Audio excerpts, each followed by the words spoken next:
Tayo, nakapunta tayo ng ipil-ipil galing sa mga Meralco boys.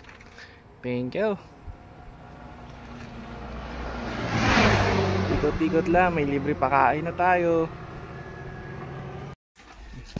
Anong nangyari? Ba't parang ang bilis sila na dyan? Nandyan na sila.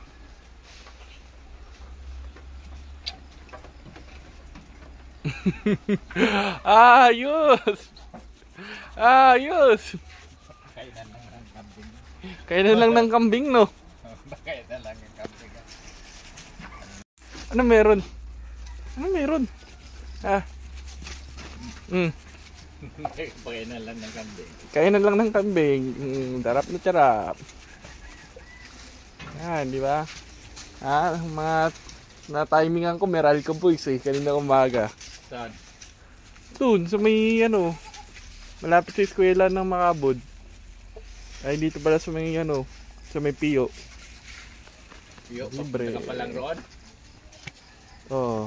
Si Yuki. Ang naalaman niya, mayroon palang ganyang pagkain. Biglang tumayo.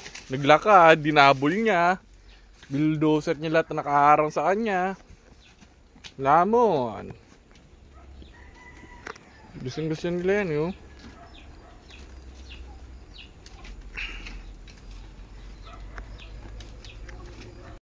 Yuki, ano mangyari dyan?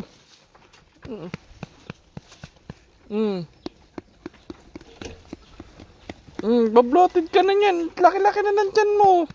Kain ka pa ng kain. Kakatakaw mo talaga. Mas malaki ka na sa akin, yun. Mas malaki ka pa doon sa sasakyan, yun.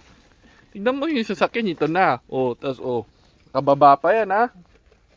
Hindi pag umakyat siya dyan, mauntog na siya. Ang takaw mo talaga. Taba-taba, bilog na bilog, para buntis. Bukas na yan, Yuki.